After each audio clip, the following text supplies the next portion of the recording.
हम सबसे पहले जानने की कोशिश करेंगे कि हिंदुइज्म में खुदा का तसव्वुर क्या है। जब हम कोई आम हिंदू से पूछते हैं कि आप कितने खुदाओं में मानते हैं, कुछ हिंदू कहेंगे 3, कुछ कहेंगे 10, कुछ कहेंगे 100, कुछ कहेंगे 1000 और कुछ कहेंगे 33 करोड़ 330 मिलियन।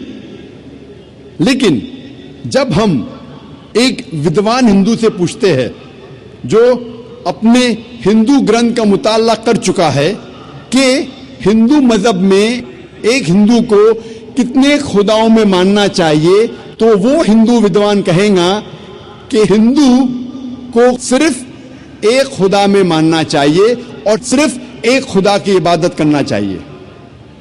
लेकिन आम हिंदू वो एक फलसफे में मानते हैं जिसे कहते हैं पैंथीइज्म। पैंथीइज्म के मानी सब कुछ खुदा है, और आम हिंदू ये मानता है कि सब कुछ खुदा है। पेड़ खुदा है, सूरज खुदा है, चांद खुदा है, इंसान खुदा है, सांप खुदा है। हम मुसलमान ये मानते हैं कि सब कुछ खुदा का है। पेड़ खुदा का है, चांद खुदा का है, सूरज खुदा का है, इंसान खुदा का है, सांप खुदा का है। तो जो अहम फर्क आम हिंदू और आम मुसलमान में है कि आम हिंदू कहता है कि सब कुछ खुदा है और आम मुसलमान कहता है सब कुछ खुदा का है। यह अहम फर्क सिर्फ का है।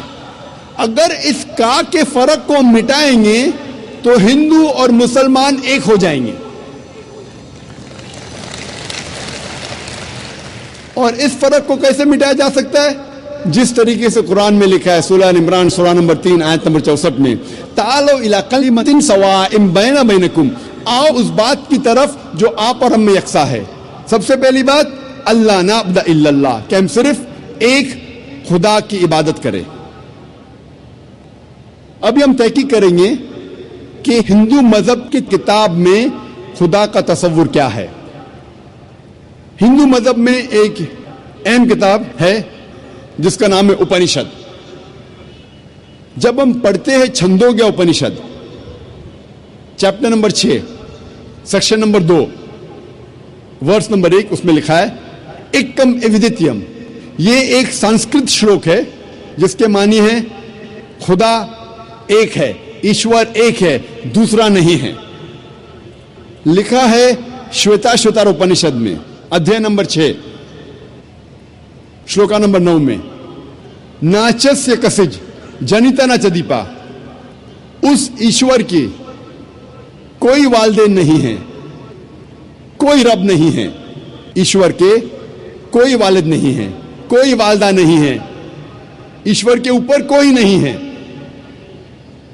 लिखा है श्वेताश्वतर उपनिषद में, अध्याय नंबर 4, श्लोका नंबर 19 में, न तस्य प्रतिमा अस्ति, उस ईश्वर की कोई प्रतिमा नहीं है। प्रतिमा एक संस्कृत लफ्ज है जिसके मानी है अक्स। उस ईश्वर की कोई प्रतिमा नहीं है, कोई अक्स नहीं है, कोई फोटोग्राफ नहीं है, कोई पेंटिंग नहीं है, कोई पोर्ट्रेट नहीं है, कोई बुत नहीं है, कोई मूर्ति नहीं है, कोई स्टैच्यू नहीं है, कोई स्कल्पचर नहीं है। लिखा है न तस्य प्रतिमा अस्ति, उस ईश्वर की कोई प्रतिमा नहीं, कोई अक्स नहीं, कोई फोटोग्राफ नहीं, कोई पेंटिंग नहीं, कोई पोर्ट्रेट नहीं, कोई मूर्ति नहीं, कोई बुत नहीं, कोई स्टैच्यू नहीं, कोई स्कल्पचर नहीं। और हिंदू मजहब में सबसे ज्यादा पढ़ी जाने वाली किताब है भगवत गीता। भगवत गीता में लिखा है अध्याय 7 श्लोक नंबर 20 में, all those whose intelligence has been stolen by material desires, they worship demigods। मतलब जिसकी अकल दुनियावी चीजों के पीछे भागती है वो लोग खुदा के अलावा दूसरे किसी चीज की इबादत करते हैं। जब हम तफसीर पढ़ते हैं, कई भगवत गीता की तफसीर में लिखा है कि जो लोग की बुद्धि जो लोग की अकल पैसे के पीछे भागती है या दुनियावी चीजों के पीछे भागती है, वो बुत परस्ती करते हैं, खुदा के अलावा दूसरी चीज की इबादत करते हैं। लिखा है भगवत गीता में अध्याय 10 श्लोक नंबर 3 में, वो लोग जानते हैं कि मैं लाफानी हूं, वो लोग जानते हैं कि मैं जन्म नहीं लिया है और मैं सारे आलमीन का मालिक हूं। हिंदू मजहब में सबसे ऊंची किताब है वेद। अगर वेद और दूसरी हिंदू मजहब की किताब में टकराव होता है तो हमें मानना चाहिए वेद। वेद हिंदू मजहब की सबसे ऊंची किताब है। जब हम वेद पढ़ते हैं, इसमें लिखा है यजुर्वेद में अध्याय नंबर 32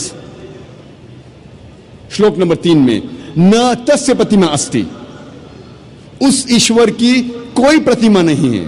जैसे मैंने कहा, प्रतिमा एक संस्कृत लफ्ज है जिसके मानी है अक्स, फोटोग्राफ, पेंटिंग, पोर्ट्रेट, बुत, मूर्ति, स्कल्पचर। न तस्य प्रतिमा अस्ति, उस ईश्वर की कोई प्रतिमा नहीं, कोई अक्स नहीं, कोई फोटोग्राफ नहीं, कोई पेंटिंग नहीं, कोई पोर्ट्रेट नहीं, कोई बुत नहीं, कोई मूर्ति नहीं, कोई स्कल्पचर नहीं, कोई स्टैच्यू नहीं। लिखा है यजुर्वेद में अध्याय नंबर 40 श्लोक नंबर 8 में कि ईश्वर पाक है, उसका कोई अक्स नहीं। लिखा है यजुर्वेद में अध्याय नंबर 40 श्लोक नंबर 9 में, अंधात्म प्रविशन्ति या असंभूति में उपासते।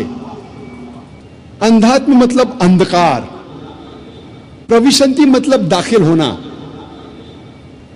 असंभूति मतलब वो चीजें जो नेचुरल है, जो कुदरती है।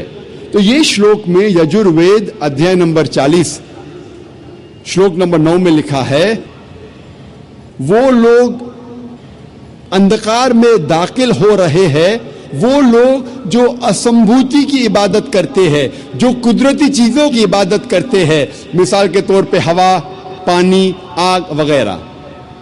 और ये श्लोक में आगे लिखा है, वो लोग और घोर अंधकार में दाखिल हो रहे हैं, वो लोग जो संभूति की इबादत करते हैं। संभूति की मानी इंसान की बनाई हुई चीजें, मिसाल के तौर पे टेबल, चेयर, बुत, मूर्ति वगैरह। कहां लिखा है? यजुर्वेद अध्याय नंबर 40 मंत्र नंबर 9 में। आगे जब पढ़ते अथर्ववेद में लिखा है किताब नंबर 20 अध्याय नंबर 58 मंत्र नंबर 3 में, देव महासी, महान है वो ईश्वर। और वेद में सबसे ऊंची मानने वाली वेद है ऋग्वेद। वेद 4 किस्म की होती है, ऋग्वेद, यजुर्वेद, सामवेद, अथर्ववेद। ये चारों में सबसे ऊंची वेद है ऋग्वेद। ऋग्वेद में लिखा है किताब नंबर 1 अध्याय नंबर 164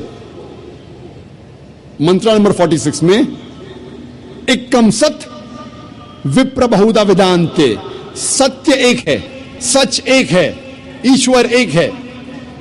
और साधु संत और विद्वान इस ईश्वर को कई नामों से पुकारते हैं। यह पैगाम फिर से दोहराया गया है ऋग्वेद में किताब नंबर 10 अध्याय नंबर 114 मंत्र नंबर 5 में।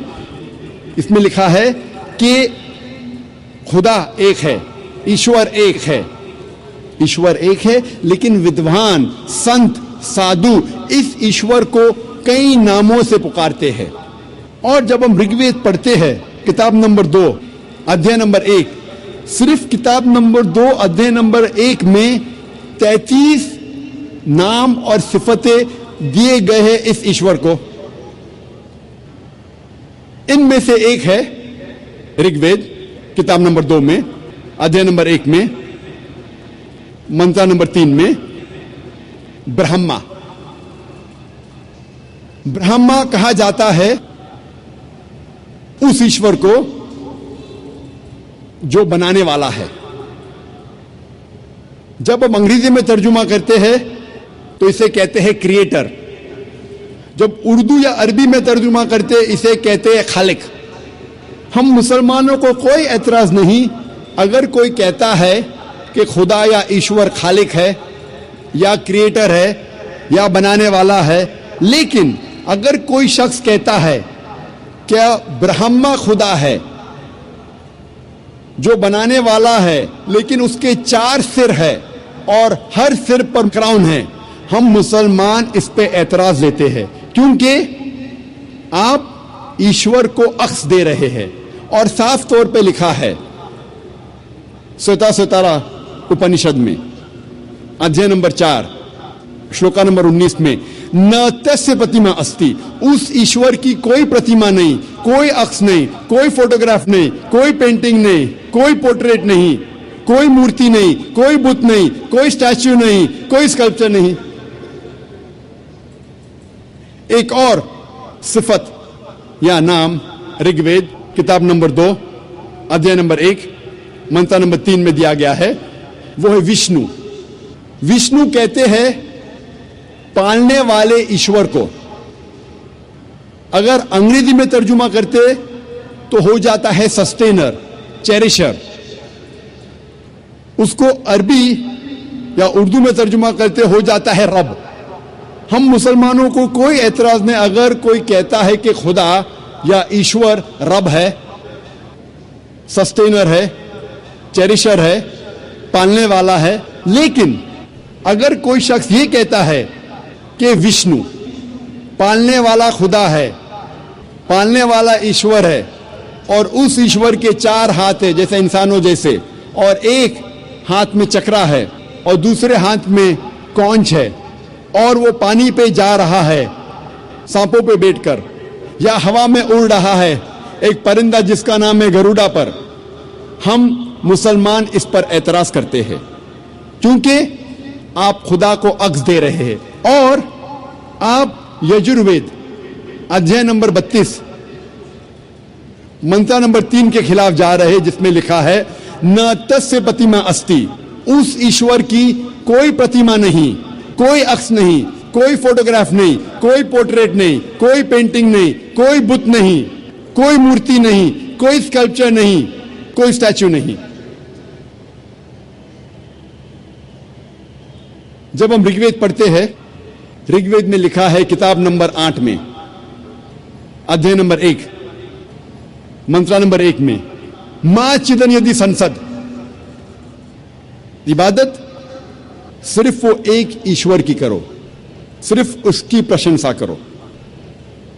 लिखा है ऋग्वेद में किताब नंबर 6 अध्याय नंबर 45 मंत्र नंबर 16 में, या एक मुश्ती ही, प्रशंसा सिर्फ वो एक खुदा की करो, सिर्फ उसकी इबादत करो।